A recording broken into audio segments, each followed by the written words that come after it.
In this lesson, we'll formally introduce the topic of cascading style sheets. We'll talk about the purpose of CSS, how to define styles inline, on page, and in an external file. We'll examine the most common selectors and briefly overview some advanced CSS3 selectors that have just been added to get to portions of the HTML5 document that we want to apply a style to. We'll look at both normal CSS3 syntax as well as some special syntax used in special situations.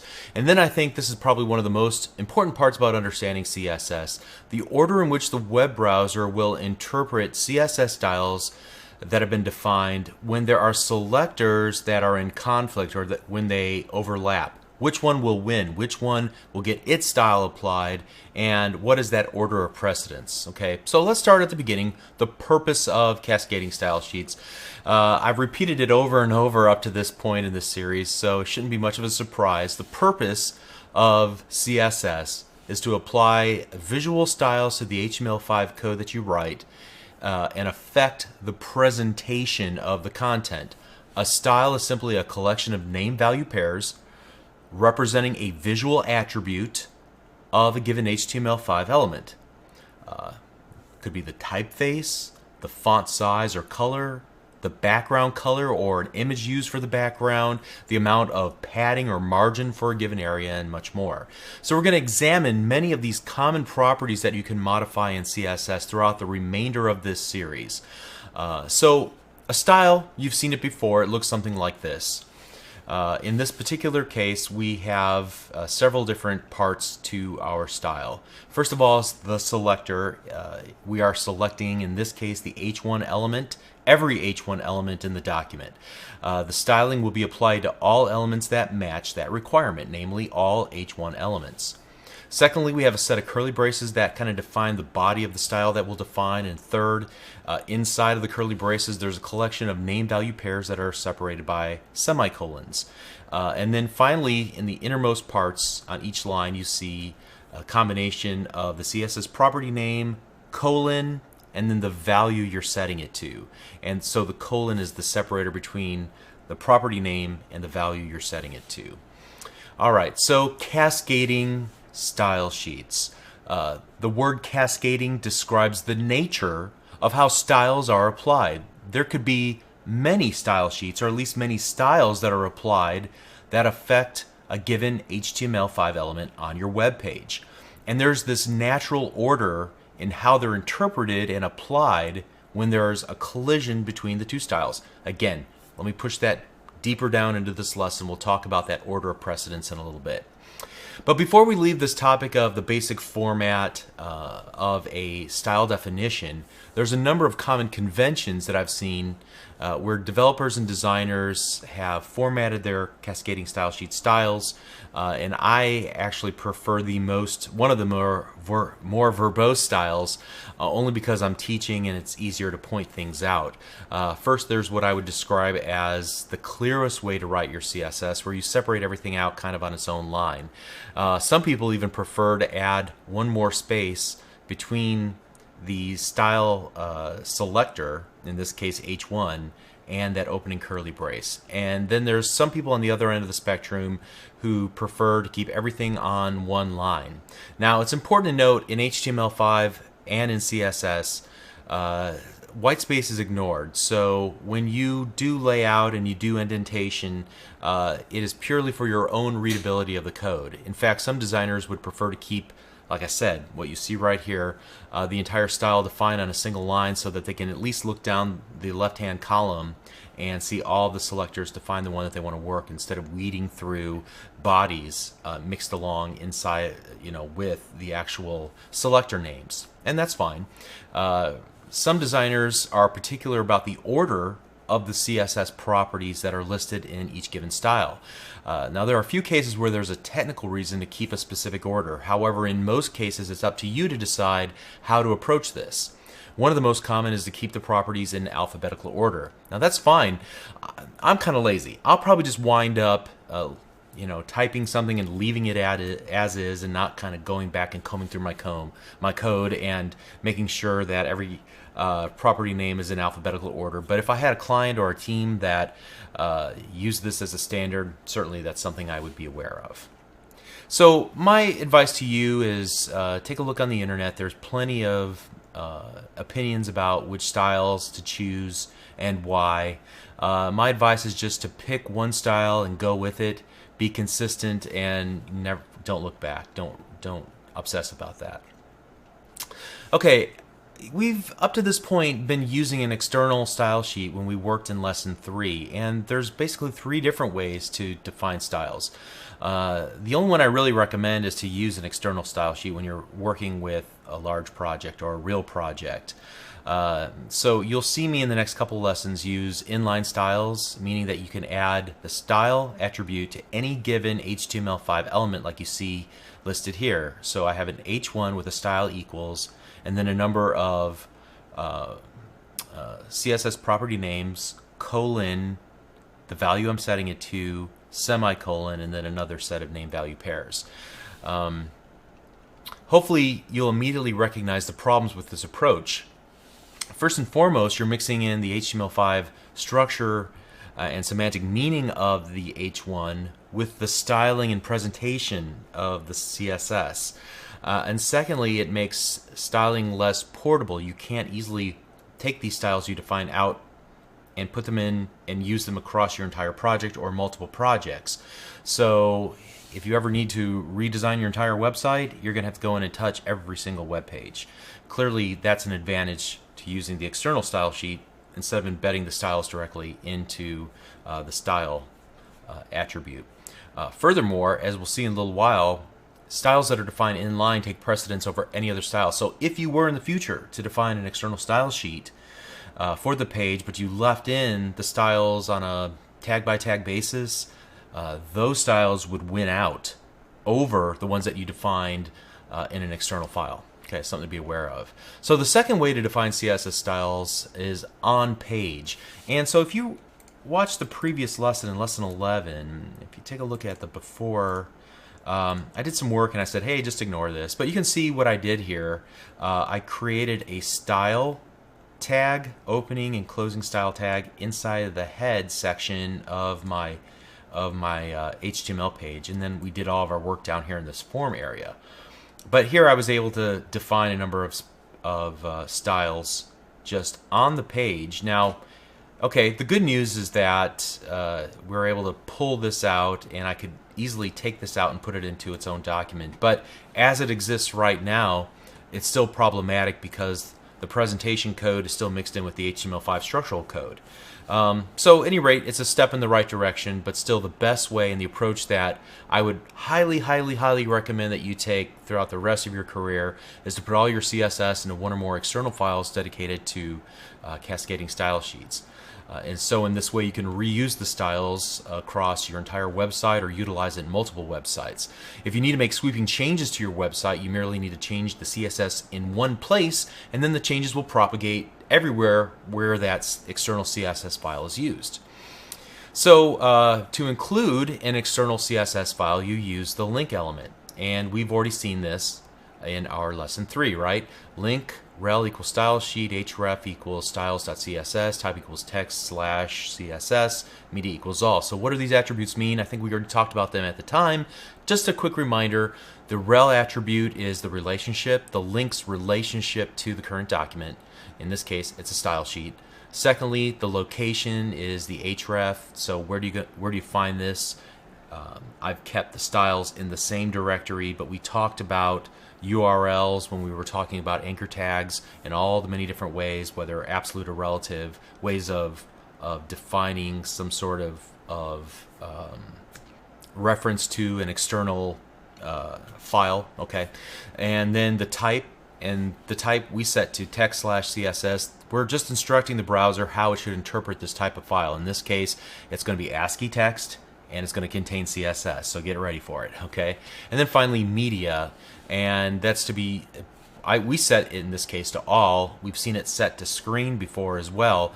When we use the term all, we're basically saying that this these styles that are defined in this section of CSS are to be used on all screen sizes and all devices, but we can target specific media for certain styles, and that approach is the backbone to the notion of responsive web design, which I'll talk about briefly at the very end of the series. But this media attribute will take on an increasingly important role in modern web development as time goes on, so just be aware of that. So the link is one way that we can reference an external CSS document. Another way to do it is to use an import statement inside of a CSS file itself. So we could use this inside of any CSS file at the very top, the @ import, and then a URL inside of those open and close parentheses. And why would you ever want to use this?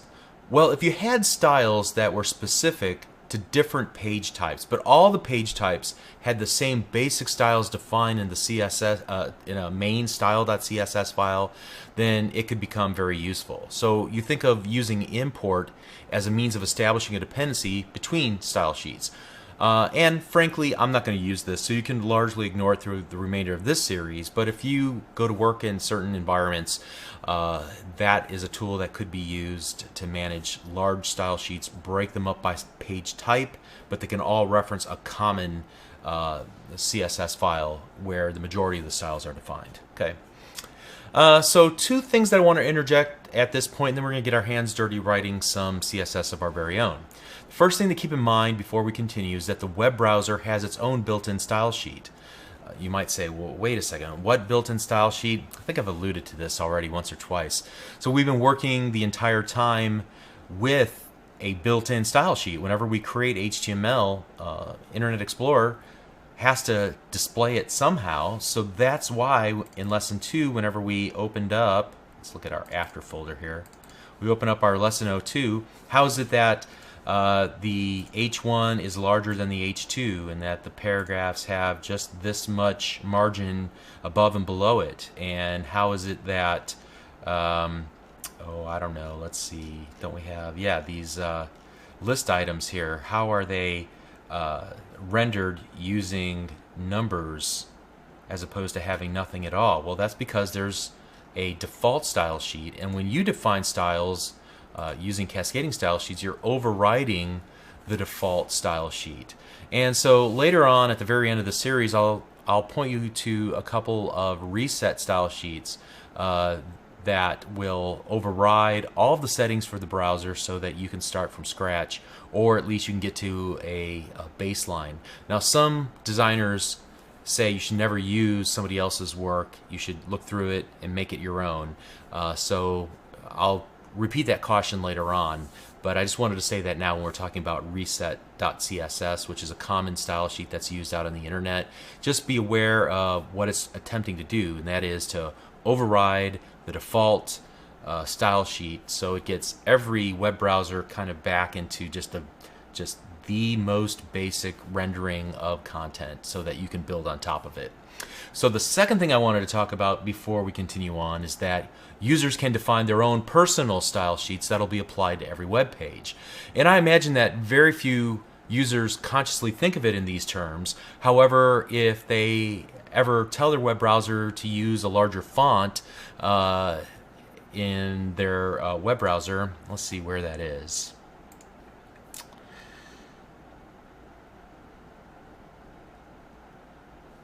Yeah, so under text size, I can use largest, and if I am counting on my font sizes to be a specific size based on a specific browser's rendering, I have to keep in mind, like in this particular case, by using a larger font, it pushed some of the content onto the next line. Now, the designer of this web page may have realized this and just decided not to worry about it because most people don't mess with these settings, but I've had people tell me, hey, your web page doesn't look quite right in my web browser, and then I'll go off searching for the problem for days and days, only to realize that they have set their fonts or made some other changes that would affect the layout. And in my particular case, everything was cattywampus. So the moral of the story is, when it comes to designing web pages, trying to build the perfect design that's going to work equally well in everybody's web browser is a fool's errand. It cannot be done, at least I can't do it. Okay, I can get close, but I can't guarantee it 100% of the time. I can get most cases, and then I guess everybody else is on their own. I don't get crazy about it. Okay, so let's move forward. We're gonna get our hands dirty in code. I want to point out a couple of things that I may or may not use while I'm coding. For example, the use of code comments. If you're familiar with other software development, you can use in C#, for example, 2 forward slashes or a forward slash and an asterisk to create a comment section. That allows me to get rid of certain code temporarily by commenting it out, or to write notes to myself that are not compiled. And you can do the same thing with cascading style sheets.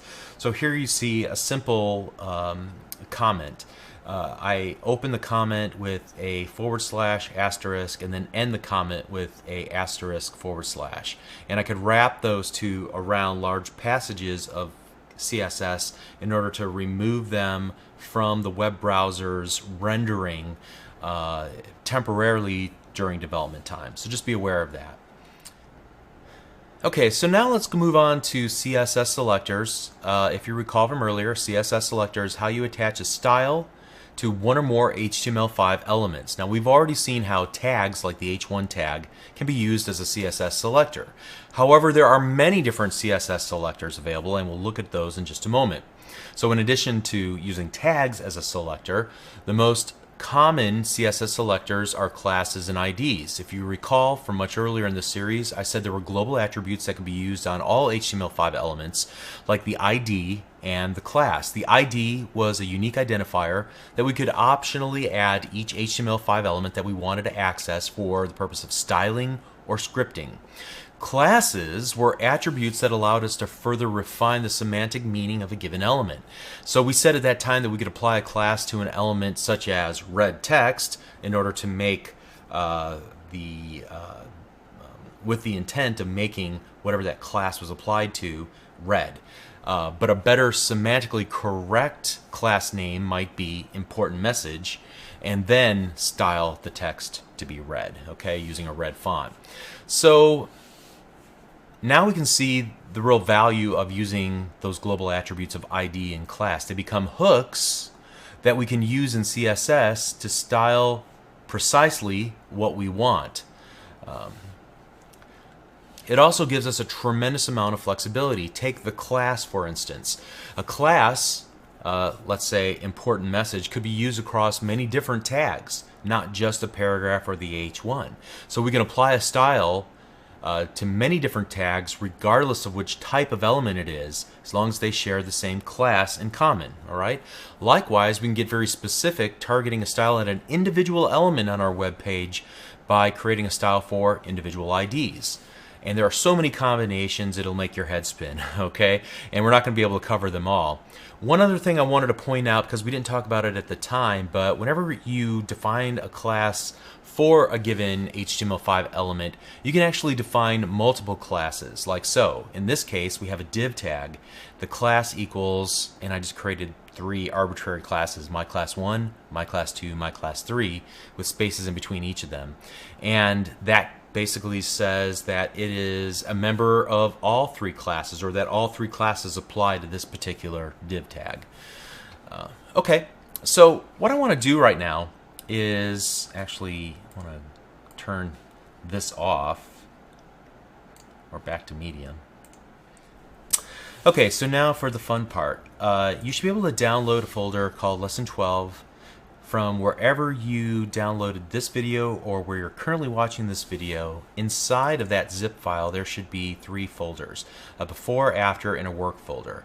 What I want you to do is go to the before folder and copy the 2 files that are there and put them in the work folder so that we don't mess up the originals here. And what I want to do is just double click on the lesson 12 in the work folder so you can see that we have a web page with a bunch of nonsensical lorem ipsum text, which is, it can be generated, just a bunch of Latin, Pig Latin, I'm not sure exactly which, and it's just marked up with a bunch of HTML it's more fun to look at the source code for this particular file because you can see things like span tags added into the middle of it with classes. There's articles that contain paragraphs with IDs, with class references. There's spans that have title attributes, and we'll use all of these to make different selections inside of the document. You can see there's an unordered list with some text inside of it, and I'm going to go ahead and minimize that.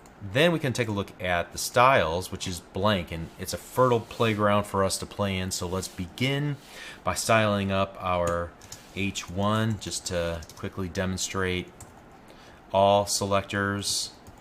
We're familiar with this one. In this case, I'm going to select font family as Arial, and we'll set the color to purple. And let's go ahead and save that, and then apply it to our style sheet. You can see we've changed both the font and the color of our H1. Great. Now also want to select all the HTML5 elements that share the same class, and I happen to have a class used in a couple different spots called important. There's some paragraphs and some span tags that have important, and now we're going to make them pop out with the color red. So let's do that and refresh our document. You can see we have a span here that's got a class of important, and then two paragraphs at the very bottom of our page that have the class important. Or we can reference individual elements by referencing their ID instead of the attributes. So we have an ID of one of the paragraphs called some such, because I couldn't think of a good name for it, and we'll set its color to blue. Let's see how that affects it. Alright, so you can see this entire paragraph now is set to blue text. So those are your three primary selectors, but there are tons of ways to combine these. For example, let's look for just the span dot important, so we don't affect all spans, just the ones that are the spans that are important, and not all important classes, just those that belong to the span. And we'll color those in a dark red instead of just red. So now we should override that, and you can see if you look at your version of this, this red will look darker than this red. Okay, at least it does on my screen. And then additionally, what we can do in terms of combinations of things, and let me just make some space here, is to define a style that applies to multiple tags. And so we can use a comma for that. So like H1, H2, H3, comma, and then P dot important. And we'll set the margin left to 50 pixels, and let's save that. So now I would expect everything that is in H1, H2, H3, or these paragraphs that have a class of important, let's see what happens. They're going to move over to the right 50 pixels, and you see it worked. Great. All right, and then there are things like pseudo tags, which they have this interesting little syntax. For example, we talked about the anchor tag and its various states and how to reset those states, but we can style those states as well. So if you have a tag that's been visited, you can style it separately than a tag that, for example, hasn't been. Here, let me start up here with a... So this is a tag that's not been, a hyperlink that's not been clicked yet. So we'll go text decoration none, and then we'll color it green, yellow, which is one of the default colors. Then we will go h dot hover, and we'll merely add a underline, and then for those that have been visited, we'll color them dark green, so you know that you've already clicked that link. All right, so let's see this in action if I type that all in correctly. Let's refresh our web page. All right, so now you can see that I've already visited this link. Let me go and to my internet options, and let's delete my browsing history, and then click OK, and then shut it down, and then open it back up and now it should look fresh again. There we go. So very bright green, this yellow, green-yellow color, and when I click on it to go to the page, in this case wikipedia.org, we come back and it's now a dark green. Notice also when I hover my mouse cursor over it, a underline will appear. I'm not sure this is a great usability choice. It's not obvious that this is a hyperlink because it's missing its underline, but it's certainly a trick that some people use and they feel that they can style their web pages that way, and that's how they do it. All right, and then there are some new CSS level 3 selectors that are awfully funky, especially to those of us who've been doing this for a while. So, for example, this is kind of cool. So, so every paragraph's first letter, I want to style it differently, and I'm going to go font size, and we'll make it 3 times the size of a normal font. So let's do that, and refresh. So now, whoops, let me look at my 3EM. There we go. Now let's refresh. There we go, and notice there's this big leading character on every paragraph. Okay, it's kind of cool. You can also use a before and after, so we can select the space before and after. I'll just show the before article before. So in that space that's immediately before the article, I'm going to use this other special new thing called content, and I'm just going to put some a line of asterisks. And I could also do the same thing with after, to add some content after whatever it is. So some people use it to put decorative fonts around divs and things of that nature. It's definitely a good approach for that. And you can see around before both of the articles that I have defined, we now have these asterisks. Okay, so a good way of inserting content. If you wanted to insert a URL, you could just go content URL and then do that, and then put the actual URL here, http:// or to whatever .gif. Okay. But for now, let's just go back to just a bunch of asterisks. Okay. So next up, the next pseudo tag that's been added with CSS level 3. First of type. So the very first paragraph in each section or each article is what's implied here, is that we're going to give it a margin right of 200 pixels. So we will indent it in from the right hand side, not make it stretch the entire length of, or width rather, of the web page. And you can see it indented it in dramatically for each first of type paragraph. Okay. Let's move on to these list items, because there's some cool things we can do with these as well. Or anything where we have this parent-child relationship. So in this case, let's look for those list items that are the first child. And if you are a first child list item, then we're going to style your font as an italic.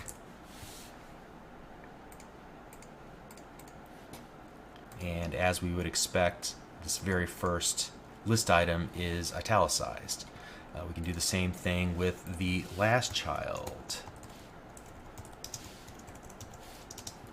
And so we'll go font, weight, bold. And again, we haven't talked about any of these properties. That's what the remainder of the series is for. Right now we're only focusing on these selectors, okay? Just to make sure you understand, I'm going to come back to those concepts, and we're just kind of throwing these out here. But you can see now the last child is weighted bold, and then we can also get to each of the individual items individually by going nth of type. So we want, for example, the third list item, every third list item on our web page, and we'll set the text decoration to underline. We just happen to have only one set of list items, so but the 1, 2, third item, notice it's underlined. Cool. All right, so now I've got a bunch of spans that are defined somewhere down here, and we're going to start styling those up. And we can use these special selectors to do that. For example, any span that has an attribute of title, regardless of what title is set to, then we'll set its color to black. So now let's see those that have, and you can see there's 1, 2, 3, 4 spans that we have set that each have a title attribute. Now we can even get more specific than that. For example, for those spans that have a title of first idea, then we'll set the text decoration to line through. Let's see how that impacts it. So I would expect only one of these items to have a title of first idea. As I hover over, you can see it says first idea. Okay. And let's take a look at, here's 2 other really complex ones. Somewhere I have an anchor tag with an href that begins with, so that's the operator for begins with the word email. So I can create an email hyperlink that when they click it, it'll automatically open up their email client and address it to the person that I put after the semicolons, or after the colon rather. So just so you can see this for yourself, I have that defined here. So ahref:@bobtabor@yahoo.com. All right, and when you click this text, it would send an email or start the process of sending an email to bobtabor@yahoo.com. All right, so let's close that back down, and I can select all anchor tags where the href, the value of the href begins with the word email. Poof, that's pretty cool, right? So then I can style up that entire anchor tag and set the font size to 2EM, for example. And refresh. All right, and it makes it huge, but now I could click that and send an email to myself if I really wanted to. And then I guess the last one we'll look at here is kind of along the same lines. So we'll look for the span where the title attribute ends with, so that's the ends with operator, idea. And we'll set its text decoration to overline. And we'll save that. And I think I have 2 of those. I do. First idea and third idea. All right, they both end with the word idea, and so we put an overline decoration on that text. Okay, and there's several others that I just didn't take the time to incorporate into this example. Let me just pop them here on screen. There are descendants. So in this case, article span, it would select all span elements that are descendants of article, as opposed to span elements that are descendants of section or some other, tag. Then there's where you can use an asterisk character, which means universal. So give me any tag within this other tag A, regardless of B's parents. Okay, and then you've seen this used, the direct child, where the list item is a direct child of an unordered list. So style up those list items. And there's also for adjacent siblings and just siblings in general. And there's tons and tons of other selectors. You really need a reference of some sort, maybe a wall poster or a little cheat sheet card or something, especially as you're learning them. I'd probably encourage you to keep your CSS as simple as possible for as long as possible, and only resort to some of these special cases when there's no easy way to get at it. I wouldn't be I wouldn't be poking around these hard ones because they have unintended consequences sometimes, in my experience. I try to keep things simple. My brain works that way. Okay. But at any rate, the moral of the story is that there's more than one way to attach a style to a specific element of your document. You can get really creative with especially some of the new CSS Level 3 selectors that are available. All right. One more topic I think is of extreme importance. There clearly will be collisions between styles that you've defined. There's a prescribed order in which the styles will be applied, and certain property definitions can be overridden. So if you define a style, all the children of that element will inherit the style. This applies to some styles, mostly text, font, table, and list properties. So if you take a look at, for example, a parent-child relationship where we set a style on the parent and it affected the child, take a look at our Lesson 03 example and look at the After folder where we set a style on our header section and we set the color white. Now the header itself, its color was black, its background color was black, but now any text inside of, so any children of the header, I think there was an H1 and H2, and then there were some other, the links, but they were styled a little bit differently. But any children's text for color would be white. All right, so that's a good example of that idea. So there's a sense of inheritance, and you can also control inheritance using the following values that you see on screen. So there's inherit, which means it forces a property to be inherited from its parent that normally wouldn't be inherited, or it overrides other applied style values and it inherits the parent's value. There's also none, normal, and auto.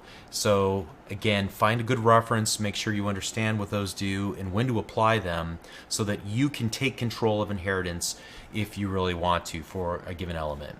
There's also something called important, and it gives maximum weight. In a moment, we're going to talk about the precedence of things. However, we can take something that would normally have a low precedence and bring it up very high in the chain by attaching this important off to the right-hand side of that particular style definition. So in this case, any H1 will try to really push the fact that its color is red, even if other style sheets at different levels in the process would say otherwise. Okay? And so let's go ahead and talk about cascading order. Generally, the last defined style is the one that's used, but in case of a conflict, the following order of importance is used. At the very top, the user's own style preferences, so their own style sheet, will be honored. So if I set in my web browser the font size to large, there's not a whole lot that you as a designer can do about it. I'm going to force that issue because the user will have the highest precedence. Let me jump all the way to the bottom. Will be the browser's default. So we are able to easily override the default style sheet by defining a style at any other level in between user and the browser's default. Most of what we do is with regards to either inline styles, and you can see that that has a very high precedence. There's also this importance that we just talked about a moment ago. Specificity, so that means if I define a style for an ID, it will take precedence over a style that was defined just generally for that tag. So if I have an ID of some such, but I have the paragraph tag is defined even lower down in my document, the one that has specificity will override it. Next down in importance is the order of things. So we saw just a moment ago how we defined, let me see if I can find that.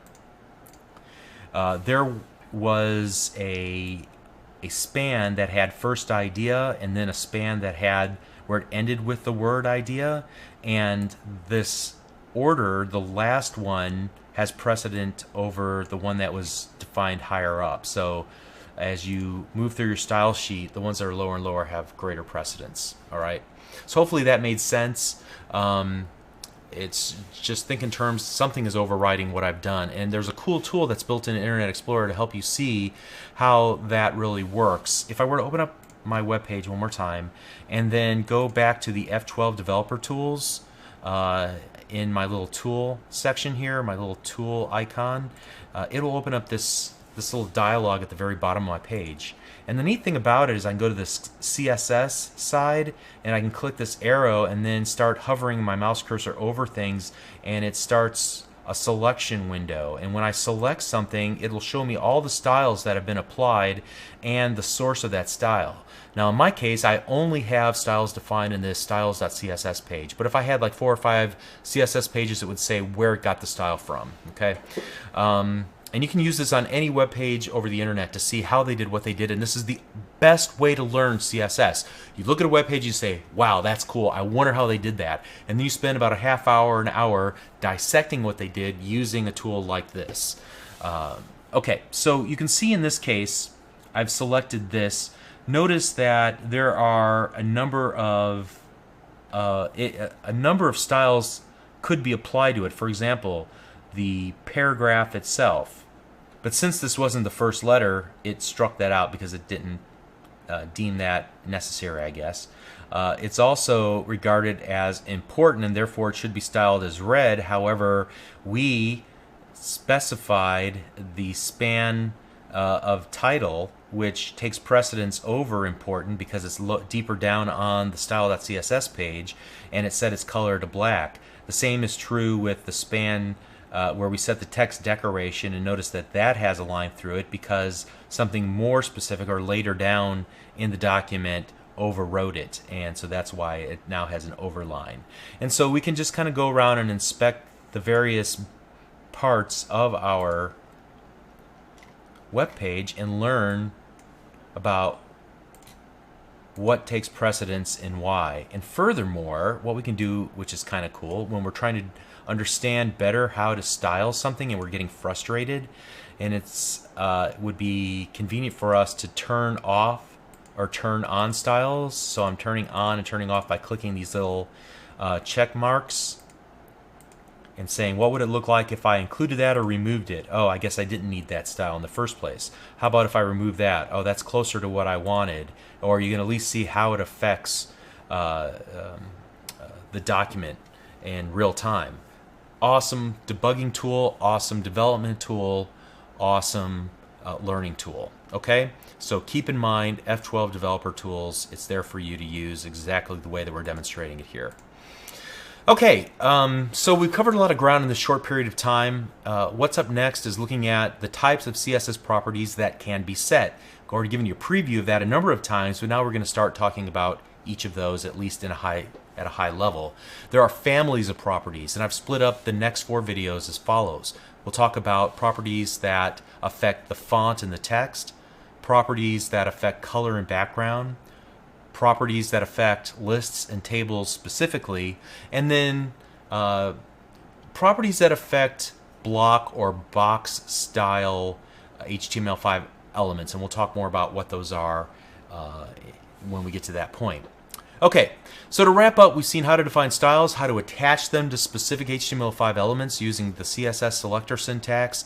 We talked about how styles are applied, how they're overridden, how they're honored through a very specific sequence and order of precedence. We've used the F12 developer tools. Man, we've learned a lot. I hope you enjoyed it. Stay tuned. The hardest part is over, I promise you. It's all downhill from here. We'll see you in the next video. Thank you.